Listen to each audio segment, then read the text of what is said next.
स्वामी जी महाराज का दिव्य जीवन।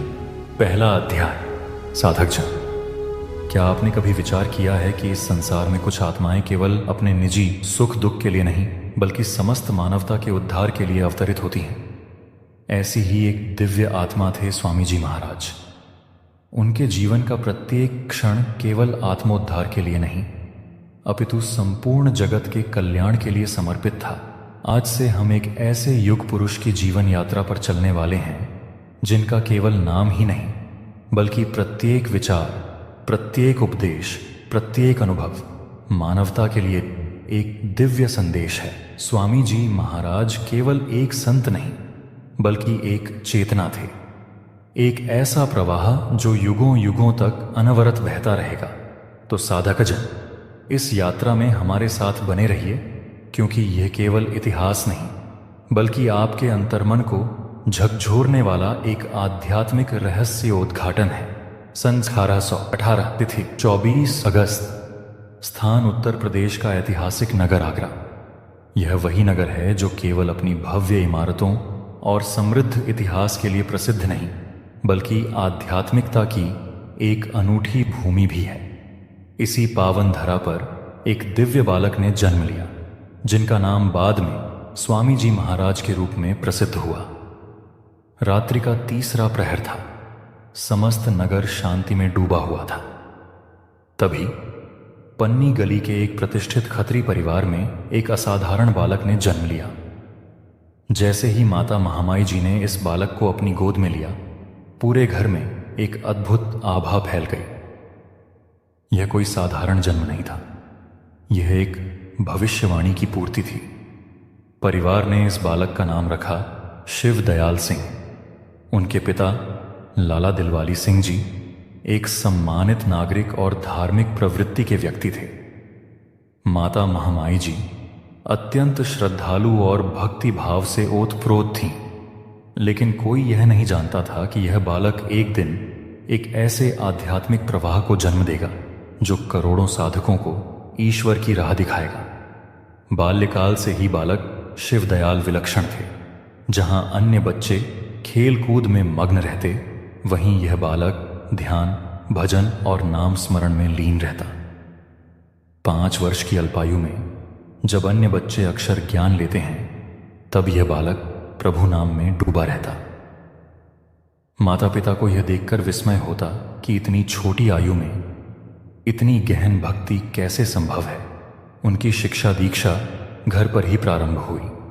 उन्होंने हिंदी, संस्कृत और गुरुमुखी का ज्ञान प्राप्त किया, किंतु सबसे अद्भुत बात यह थी कि उन्होंने फारसी भाषा में इतनी उच्च कोटि की रचनाएं लिखीं कि बड़े बड़े विद्वान भी आश्चर्यचकित रह जाते। स्वामी जी महाराज का परिवार गुरु नानक देव जी के उपदेशों में गहरी आस्था रखता था। वे सदैव भक्तों के संगति में रहते थे।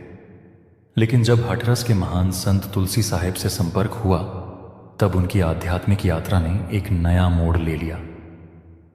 तुलसी साहेब केवल एक संत नहीं थे, वे एक पूर्ण पुरुष थे जिन्होंने इस बालक की विलक्षणता को पहचान लिया।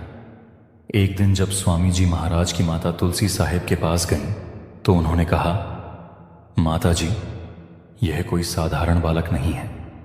इसे संसार के बंधनों में मत बांधो। यह एक महान आत्मा है जो जीवों के उद्धार के लिए आया है। यह केवल एक आशीर्वाद नहीं था बल्कि एक भविष्यवाणी थी। साधक जन, ऐसे संत जब कुछ कहते हैं तो वह केवल शब्द नहीं होते बल्कि ईश्वरीय संकेत होते हैं। स्वामी जी महाराज का जीवन केवल भक्ति तक सीमित नहीं था बल्कि वह गहरे आत्मचिंतन और साधना में लीन रहने लगे। जब उनकी आयु केवल 9 वर्ष की थी, तभी वे अकेले बैठकर ध्यान में डूब जाते। माता पिता उन्हें खोजते, लेकिन वे किसी कोने में बैठे गहन साधना में लीन मिलते। वे कहते थे, इस तन को संवारने में मत फंसो, आत्मा की सुध लो। जीवन का प्रत्येक क्षण अनमोल है, इसे नाम में लगाओ। स्वामी जी अपने माता पिता, मित्रों और सत्संगियों को सच्ची भक्ति का मार्ग दिखाने लगे। उनके वचन सीधे हृदय में उतरते। वे कहते थे, मनुष्य का अंतिम लक्ष्य ईश्वर की प्राप्ति है, लेकिन कौन सा मार्ग श्रेष्ठ है, किस साधना से यह संभव है? स्वामी जी महाराज ने संसार को यह बताया कि मनुष्य अपने वास्तविक घर को भूल चुका है। वह मोह माया में उलझ गया है, लेकिन नाम की साधना ही वह सेतु है जो उसे पुनः परमात्मा से जोड़ सकती है। उनका जीवन केवल व्यक्तिगत मोक्ष तक सीमित नहीं था, बल्कि संपूर्ण जगत के कल्याण के लिए समर्पित था। उनके प्रत्येक वचन में केवल भक्ति ही नहीं, बल्कि गहरी आध्यात्मिक दृष्टि थी। वे कहते थे, सत्य और प्रेम ही इस संसार की सबसे बड़ी शक्ति है। भक्ति के बिना आत्मा को शांति नहीं मिल सकती। स्वामी जी महाराज का जीवन एक संदेश था, सत्य, प्रेम और भक्ति का संदेश। साधकजन, यह तो केवल एक प्रारंभ था। अब प्रश्न यह उठता है कि स्वामी जी महाराज ने अपनी साधना किस प्रकार की, कैसे उनका विवाह हुआ, कैसे उन्होंने राधा स्वामी संप्रदाय की स्थापना की, कैसे उनके सत्संग ने लाखों लोगों के जीवन को परिवर्तित कर दिया। इन सभी रहस्यों को जानने के लिए हमारे अगले अध्याय का इंतजार करें। अगर आपको यह वीडियो पसंद आया तो इसे लाइक करें, शेयर करें और चैनल को सब्सक्राइब करें। आपके सुझाव हमारे लिए बहुत महत्वपूर्ण हैं। राधा स्वामी दयाल की दया, राधा स्वामी सहाय। अगले अध्याय में फिर मिलते हैं।